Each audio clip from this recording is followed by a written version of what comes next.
സങ്കീർത്തനങ്ങളുടെ പുസ്തകം 4-ാം അധ്യായം 8-ാം വാക്യത്തിൽ ഇങ്ങനെ പറയുന്നു, ഞാൻ സമാധാനത്തിൽ കിടന്നുറങ്ങും, യഹോവേ നീയല്ലോ എന്നെ നിർഭയം വസിക്കുമാറാകും. അത്ര നാൾ ഞാൻ ഭീതിപ്പെടുത്തുന്ന അനുഭവങ്ങളുമായി സമാധാനമില്ലാതെ നിരാശ കൊണ്ട് പലപ്പോഴും പാതിര അല്ലെങ്കിൽ പുലർച്ചെ 2 മണി 3 മണി 4 മണിക്ക് ചീട്ടുകളി കഴിഞ്ഞ് കടന്നു വരുമ്പോൾ എന്നോട് എന്താണ് നീ ഇത്ര നേരം വൈകാനുള്ള കാരണമെന്ന് ഞാൻ ചോദിക്കാറില്ല.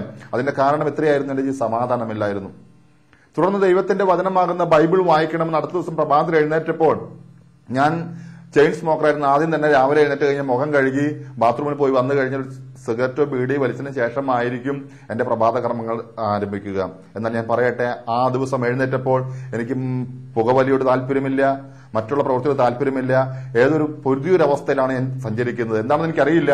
എന്നാൽ എനിക്കൊരു ആഗ്രഹം എന്റെ മനസ്സിൽ വന്നു, ഈ വചനം, ദൈവത്തിന്റെ വചനമാകുന്ന ബൈബിൾ ഒന്ന് വായിക്കണം എന്നുള്ള ആഗ്രഹത്തിൽ ഞാൻ ജോലിക്കായി കടന്നുപോയി. നാടൻ ജോലികളെല്ലാം ജോലി എനിക്കറിയാം.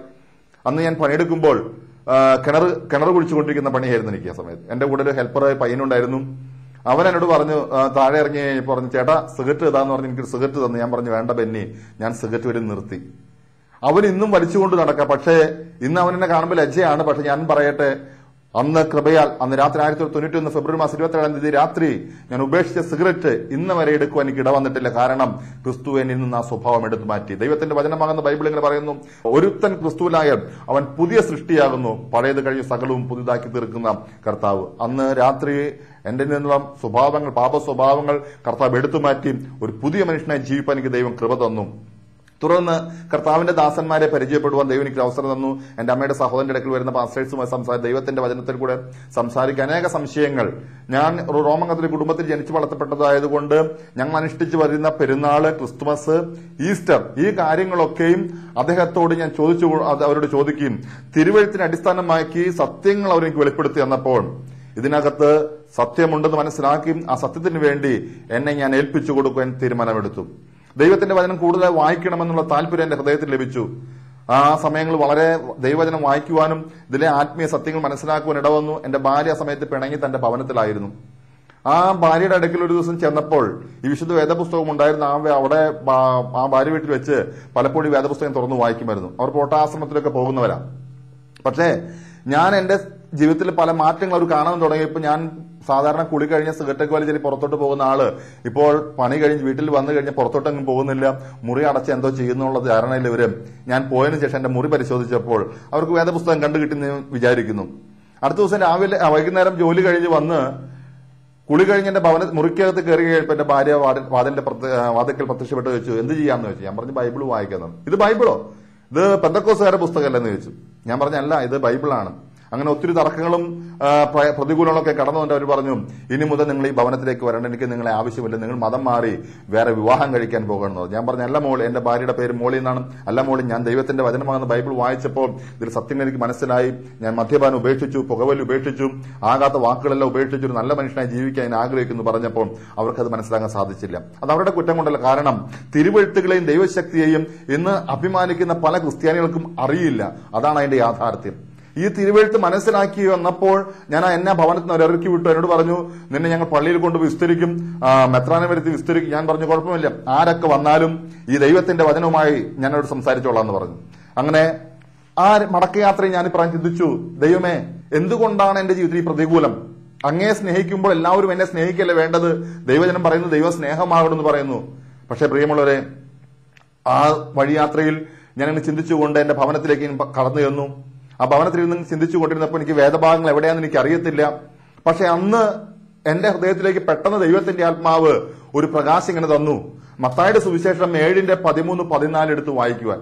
മത്തായി സുവിശേഷം എവിടെയാണ് കിടക്കുന്നത്, അല്ലെങ്കിൽ മറ്റുള്ള ഭാഗങ്ങൾ എവിടെ കിടക്കുന്നത് എനിക്കറിയില്ല. കാരണം എനിക്ക് ബൈബിളുമായിട്ട് യാതൊരു ബന്ധവുമില്ലായിരുന്നു. എന്നാൽ ആ പുസ്തകം അന്വേഷിച്ച് ബൈബിൾ മൊത്തം പരിശോധിച്ച് കഴിഞ്ഞ് മത്തായിയുടെ സുവിശേഷം 7:13-14 വാക്യം കിട്ടിയപ്പോൾ ഞാൻ വലിയൊരു സന്തോഷമുള്ളവനായി തീർന്നു. കാരണം അവിടെ എഴുതിയിരിക്കുന്നത് ഇങ്ങനെയാണ്, ഇടുക്കുവാതിലൂടെ അകത്ത് കടപ്പിൻ, നാശത്തിലേക്ക് പോകുന്ന വാതിൽ വീതിയുള്ളതും വഴി വിശാലവും അതിൽ കൂടെ കടക്കുന്നവർ അനേകരാകുന്നു എന്നും. എനിക്കൊരു കാര്യം മനസ്സിലായി, ഞാൻ അത്ര നാൾ സഞ്ചരിച്ചത് നാശത്തിന്റെ വീതിയേറിയ വഴിയിൽ കൂടെയായിരുന്നു.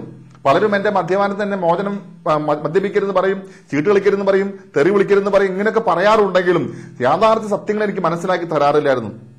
അപ്പോൾ ആ ഭാഗം വായിച്ചപ്പോൾ എനിക്ക് മനസ്സിലായി. ഞാൻ അത് കഴിഞ്ഞിട്ട് എന്റെ അടുത്ത ഭാഗം പറയാണ്, 14-ാം വാക്യം പറയാണ്, ജീവന്റെ വാതിൽ ഇടുക്കവും ഞെരുക്കമുള്ളത് കണ്ടെത്തുന്ന ചുരുക്കം എത്ര, എന്നെ പോലെ ചില ചുരുക്കം പേർക്ക് ഈ ജീവന്റെ വാതിൽ കണ്ടെത്തുവാൻ ദൈവം കൃപ തന്നു.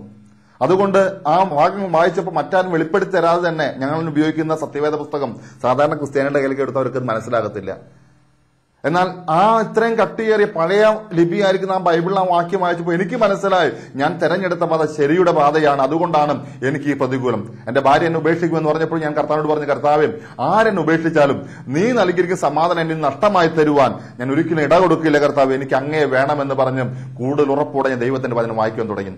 അങ്ങനെ വായിച്ചു കഴിഞ്ഞപ്പോൾ സ്നാനം സത്യമാണെന്നും ആ സ്നാനത്തെക്കുറിച്ചുള്ള കാര്യങ്ങളൊക്കെ വെളിപ്പെട്ട് കിട്ടിയപ്പോൾ ആ സ്നാനത്തിന് വേണ്ടി ഞാൻ സമർപ്പിച്ചു. ഇതിന്റെ പിറകിലൊരു കാരണം, ഞാൻ ചെറുപ്പത്തിലെ സൺഡേ ക്ലാസ് പഠിച്ചിട്ടുള്ളത് കൊണ്ടായിരിക്കാം, സ്വർഗവും നരകവും ഉണ്ടെന്നുള്ള യാഥാർത്ഥ്യം എന്നെ ബോധ്യപ്പെടുത്തി കഴിഞ്ഞപ്പോൾ, അല്ലെങ്കിൽ ചെറിയ ദിവസത്തെ ജയിൽ അനുഭവം നരകമുണ്ടെന്നൊക്കെ എന്നെ ബോധിപ്പിച്ചു കഴിഞ്ഞപ്പോൾ ആ നരകത്തിൽ പോയി ഞാൻ ഇഷ്ടപ്പെട്ടിരുന്നു. കാരണം എന്റെ കൊച്ചുനാളിൽ ഒരു കലണ്ടർ കണ്ടിട്ടുണ്ടായിരുന്നു. ആ കലണ്ടറിന്റെ പേര് നിങ്ങൾ കേൾക്കുന്ന പലർക്കും അറിയാതിരിക്കാം, ബാബൂസ് കലണ്ടർ എന്നാണ്. അതിനകത്ത് മനുഷ്യൻ ചെയ്യുന്ന പ്രവർത്തികൾക്കനുസരിച്ച് ഒരു ശിക്ഷ കൊടുക്കുന്ന ഒരു ചിത്രമായിരുന്നു അതിനകത്തുള്ളത്. വ്യഭിചാരം ചെയ്തവന് കിട്ടുന്ന ശിക്ഷ, കൊലപാതകം ചെയ്യുന്നവന് കിട്ടുന്ന ശിക്ഷ, മോഷണം ചെയ്യുന്നവർക്ക് കിട്ടുന്ന ശിക്ഷ. ആ ചിത്രമൊക്കെയും പല സമയങ്ങളിലും മറ്റാര് കാണുന്നത് എന്റെ മുൻപിൽ തെളിഞ്ഞു വന്നിട്ട് പറയും, ഇന്ന് നീ മരിച്ചാൽ പോകുന്ന സ്ഥലം ഇതാണെന്ന്. ഈ യാതന സ്ഥലത്തേക്ക് പോകുവാൻ ഞാൻ ആഗ്രഹിക്കാത്തത് കൊണ്ട് യേശുവിനെ സ്വന്തം രക്ഷകനും കർത്താവുമായി സ്വീകരിപ്പാനും ആ ദൈവത്തിന്റെ മകനായി ജീവിക്കണമെന്നുള്ള ആഗ്രഹം കൊണ്ട് യേശുവിന്റെ കൽപ്പനയാകുന്ന സ്നാനം, മർക്കോസിന്റെ സുവിശേഷം 16-15 മുതൽ പറയുന്ന കാര്യം ആ വചനം കേട്ട് കഴിഞ്ഞപ്പോൾ വിശ്വസിക്കുകയും സ്നാനമേൽക്കുകയും ചെയ്യുന്ന രക്ഷിക്കപ്പെടും, വിശ്വസിക്കാതെ ശിക്ഷാവിധിയിൽ അകപ്പെടുമെന്നുള്ള ദൈവത്തിന്റെ ആ വാക്ക് എന്റെ ഹൃദയത്തിൽ തറയ്ക്കുവാൻ ഇടവന്നു. ആ കർത്താവിന്റെ കൽപ്പന സ്നാനം സ്വീകരിക്കുവാൻ ഞാൻ എന്നെ തന്നെ സമർപ്പിച്ചു. 1991 മാർച്ച് മാസം 30 ഒരു ദൈവദാസന്റെ കീഴ് സ്നാനമേൽക്കുവാനിടവന്നു. ഈ സ്നാനത്തിന്റെ പിറകുള്ള കാരണം നരകത്തിൽ പോകാതിരിക്കുവാനാണ്. അന്ന് ആ സ്നാനം കഴിഞ്ഞ് ഞങ്ങളുടെ ചർച്ചിലുള്ള പ്രാർത്ഥനയ്ക്ക് ഞാൻ കടന്നു വന്നപ്പോൾ ഞാൻ ഒത്തിരി ദൈവദാസന്മാരോടുണ്ട്, പലർക്കും എന്നെ അറിയാം, എന്റെ ജീവചരിത്രം അറിയാവുന്നവരുണ്ട്. ഞാൻ പറഞ്ഞു, കർത്താവേ, ഇവരാരും എന്നോട് സംസാരിക്കേണ്ട, നീ എന്നോട് സംസാരിക്കണം. എനിക്കറിയേണ്ട കാര്യം ഇത്ര മാത്രമാണ്, എന്റെ പാപം നീ ക്ഷമിച്ചുവോ? കാരണം ദൈവജനം പറയുകയാണ്, സങ്കീർത്തനങ്ങളുടെ 32-ാം അധ്യായം അതിന്റെ 1-2 വാക്യം പറയുകയാണ്, സകല ലംഘനം ക്ഷമിച്ചും പാപം മറച്ചു കിട്ടി മനുഷ്യൻ ഭാഗ്യവാൻ. യഹോവ അകൃത്യം കണക്കിടാതെ ആത്മാവിൽ കപടമില്ലാത്ത മനുഷ്യൻ ഭാഗ്യവാൻ എന്ന് പറയുന്നത് പോലെ, കർത്താവ് നീ എന്റെ പാപം ക്ഷമിച്ചുവോ? ഈ പാപത്തിന്റെ ഭാണ്ഡവും പേറി അനേക തീർത്ഥാടന സ്ഥലങ്ങൾ, അനേക പുണ്യസ്ഥലങ്ങൾ സന്ദർശിച്ചിട്ടും എന്റെ കയ്യിലെ പണമെല്ലാം ചെലവഴിച്ചിട്ട് ലഭിക്കാത്ത സമാധാനം കിട്ടിയത് യേശുവിനെ സ്വീകരിച്ചിട്ടുള്ളതെന്ന് മനസ്സിലാക്കി കഴിഞ്ഞപ്പോൾ ഞാൻ കർത്താവിനോട് ചോദിച്ചു, കർത്താവ് നീ എന്റെ പാപം ക്ഷമിച്ചു? രണ്ടാമത് ദൈവത്തിന്റെ ആത്മാവിനോട് ഇടപെടുവാൻ തുടങ്ങി ആരാധന മധ്യത്തിൽ എന്നോട് പറഞ്ഞു, ലൂക്കോസിന്റെ സുവിശേഷം 15-ാം അധ്യായം എടുത്തു വായിക്കുവാൻ. എല്ലാവരും ആരാധിച്ചുകൊണ്ടിരിക്കുന്ന സമയത്ത് എനിക്ക് ആഗ്രഹം, ഈ ദൈവത്തിന്റെ വചനത്തിൽ എഴുതിയിരിക്കുന്ന കാര്യം എന്നോ കുറിച്ചാണെന്നുള്ള ആഗ്രഹം ഉള്ളതുകൊണ്ട് ഞാൻ വിശുദ്ധ വേദപുസ്തകം തുറന്ന് വായിക്കുവാൻ തുടങ്ങി.